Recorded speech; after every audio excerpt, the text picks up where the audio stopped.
Welcome, dear students, to our political science class of Standard 9th. Today, we will discuss Chapter 3, India's Defence System. We have now understood that the primary national interest of a country includes not only defense from foreign aggression and internal unrest, but also keeping the borders safe. For this, every nation creates a defense system at the national level.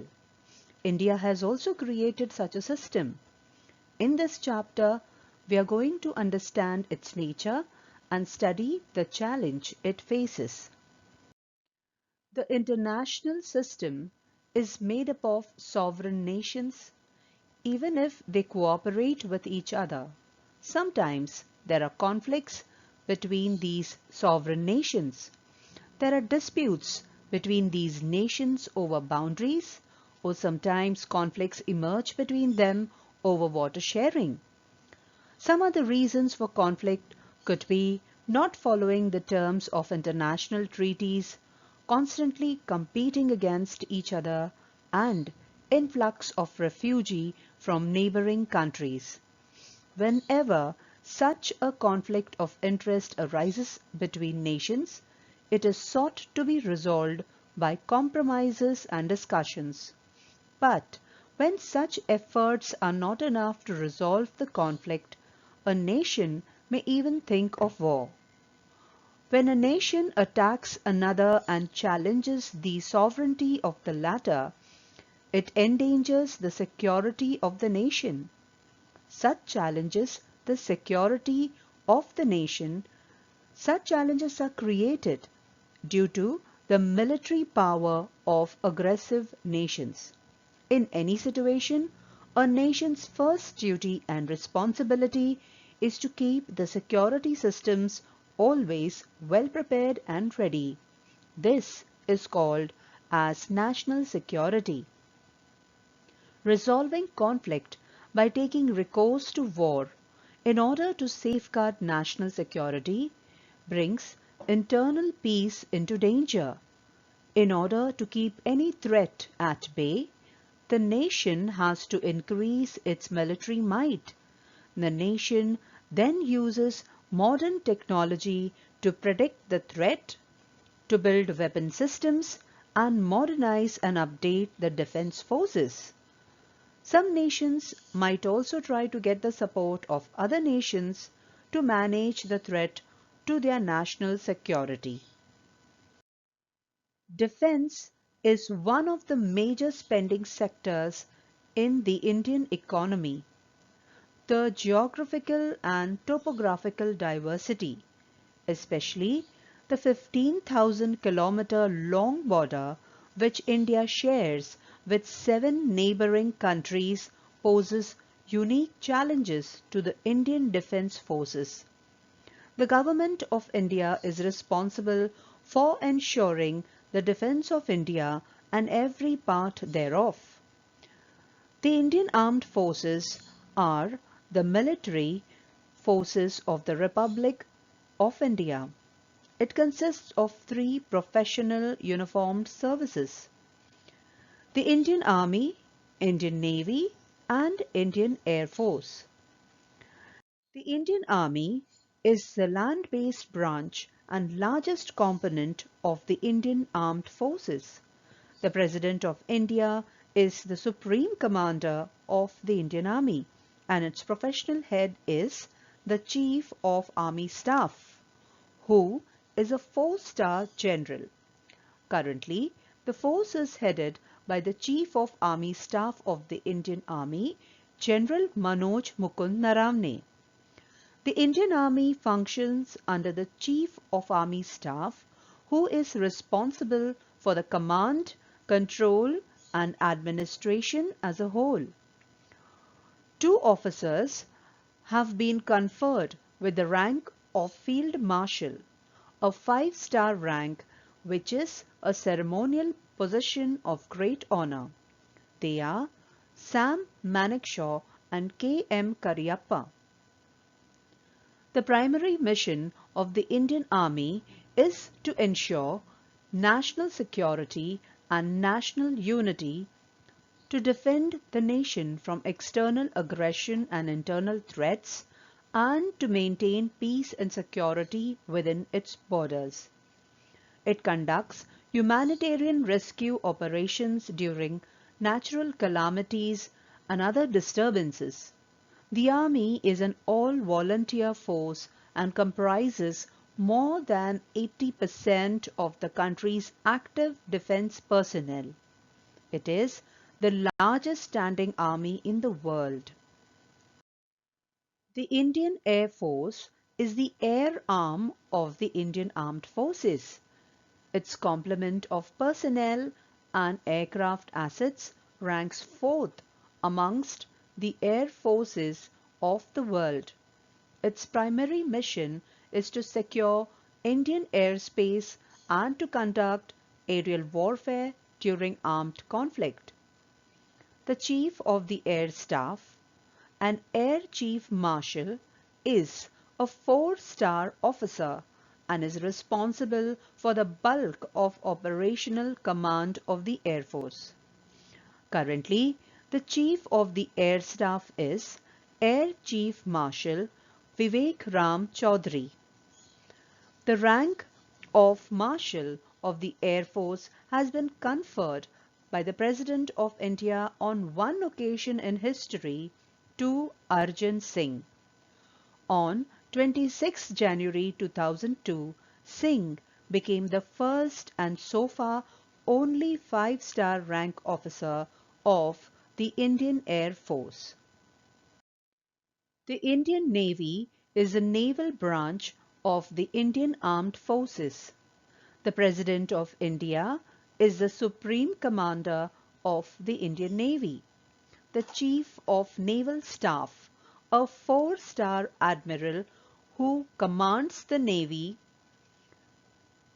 The primary objective of the Navy is to safeguard the nation's maritime borders and in conjunction with other armed forces of the Union, act to deter or defeat any threats or aggression against the territory, people, or maritime interests of India, both in war and peace. While the President of India serves as the Supreme Commander of the Indian Armed Forces, the organizational structure of Indian Navy is headed by the Chief of Naval Staff, who holds the rank of Admiral, currently Admiral R. Hari Kumar. The President can declare war or conclude peace on the advice of the Union Council of Ministers, headed by the Prime Minister. All important treaties and contracts are made in the President's name. He appoints chiefs of all branches of armed forces. Hence, he is the Supreme Commander of the Defence Forces. India has a number of defence training institutions to train the personnel of all ranks of our defence forces. There are many academies and colleges to train professional soldiers in strategies and techniques of the military, along with warfare command, military sciences and related technology. For example, the National Defence Academy at Pune and the National Defence College at Delhi, etc. A paramilitary is a semi-militarized force which organizational structure, tactics, training, subculture, and often function are similar to those of a professional military. The term paramilitary forces in India has not been defined in any acts or by authorities officially. Since independence, India has been fighting for its sensitive areas such as poverty, national unity and national security. But the nation's security is the most critical of all, because the growth in all the sector can be brought only if the nation's security remains intact. In ensuring the security of India, the paramilitary forces have played a vital role in almost all the critical matters of internal security and border security since 1947. The Coast Guard has been created to protect India's oceanic borders. CRPF, that is Central Reserve Police Force, along with CISF and Rapid Action Force, have successfully assumed the responsibilities of maintaining peace and internal security during farmers' protest. This is not the only incident where the paramilitary forces have proved their mettle in securing the nation. BSF, that is Border Security Force, keeps a watch over international borders against intrusion and checks infiltration, assisted the Indian Army during the Kargil War by informing them about the intrusions. Another paramilitary force, CISF, that is Central Industrial Security Force, provides security to public sector undertakings, played a significant role in the rescue operation after a fire broke out in NLC Limited at Tamil Nadu in July 2020. CRPF counters left-wing extremism and assists the states in police operations to maintain law and order. In 2001 Parliament attack, it was the CRPF troops that killed the terrorists who entered the premises. Other paramilitary forces like ITBP and SSB keep a check on illegal immigration and trans-border smuggling by guarding Indo-Tibetan, Indo-Nepal and Indo-Bhutan borders. For all these commendable efforts, the paramilitary forces have received many gallantry awards. The country's largest paramilitary force, CRPF, received 64 police medals for gallantry in 2015 for its operations in the LWE hit states. The National Cadet Corps (NCC) has been established with a purpose to create a human resource of organized, trained, and motivate youth to provide leadership in all walks of life, and always available for the service of the nation, to provide a suitable environment to motivate the youth to take up a career in the armed forces. Paramilitary forces play the role in almost all the critical matters of internal security, from riots and insurgency to terrorism and smuggling. They are also an important part of defense intelligence required for internal security and integrity of India. These paramilitary forces act as a first line of defense against security threats to the nation. Hence, these forces need to be upgraded and trained to face new forms of challenges like cyber threats and space warfare, thereby making them ready for any such eventualities. With continued violence in Kashmir and heightened threat to terrorist activity by Pakistan-based militant groups, tension and concerns over a serious military confrontation between nuclear-armed neighbors, India and Pakistan, remain high. The conflict started after the partition of India in 1947, as both India and Pakistan claimed the entirety of the former princely state of Jammu and Kashmir. It is a dispute over the region that escalated into 3 wars between India and Pakistan and several other armed skirmishes. Although both countries have maintained a fragile ceasefire since 2003, they regularly exchange fire across the contested border known as the Line of Control. The Sino-Indian War between China and India occurred in October-November 1962. A disputed Himalayan border was the main cause of the war. There had been a series of violent border skirmishes between the two countries after the 1959 Tibetan uprising, when India granted asylum to the Dalai Lama. India's security is not only threatened by outside powers but also from within.